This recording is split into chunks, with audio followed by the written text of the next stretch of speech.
খোঁজ নিয়ে দেখো তোমার নেতা জনগণের হক নষ্ট করে। খোঁজ নিয়ে দেখো তোমার নেতা জনগণের চাল চুরি করে, গম চুরি করে, আটা চুরি করে, ডাল চুরি করে। কথা বল না কেন? খোঁজ নিয়ে দেখো তোমার নেতা দেশের টাকা বিদেশি ব্যাংকে পাচার করে। খোঁজ নিয়ে দেখো তোমার নেতা জনগণের হাড় ভাঙা পরিশ্রম করা টাকা দিয়ে বেগম পারাপারি করে।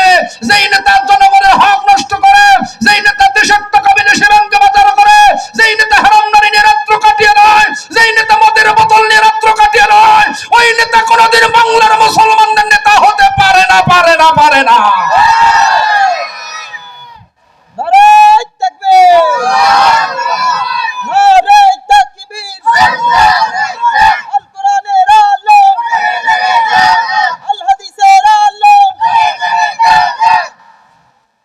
নেতার চরিত্র বলে ফুলের মতো।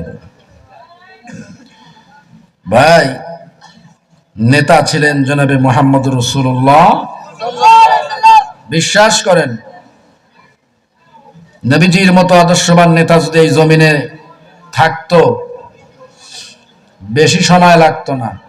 16-17 বছর গেছে তো। কি খবর ওখানে? কি হলো? এই যুবক ভাইরা, এই কুমিল্লার যুবকেরা, তোমাদের কি হলো? এদিকে আসো, তোমরা এদিকে আসো। যুবকদেরকে নিয়ে তো আমার অপারেশন। এদিকে আসো।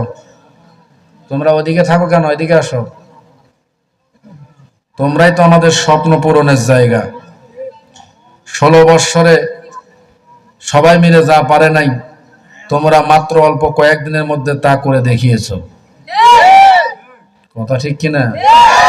তোমরা পিছিয়ে কেন? তোমাদেরকে আগে থাকতে হবে, কারণ আমরা তো স্বপ্ন দেখি আগামী দিনে রাষ্ট্র চালাবে তোমরা। এদেশের গুরুত্বপূর্ণ দায়িত্বগুলো পালন করবে তোমরা। বাংলার জমিনে আগামী দিনে হযরত ওমরের ভূমিকা পালন করবে আজকের এই যুবকেরা। কথা কর না কেন? সে যুবক পিছনে কেন? বাংলার আকাশে পক পক করে কালেমার পতাকা উড়বে আগামী দিনে যুবকদেরকে দিয়ে। কথা বলেন না কেন? মুরব্বীরা চিন্তা করতেছে, হুজুর আমরা বুড়ো হয়েছি দেখি এত বড় অন্যায় করলাম।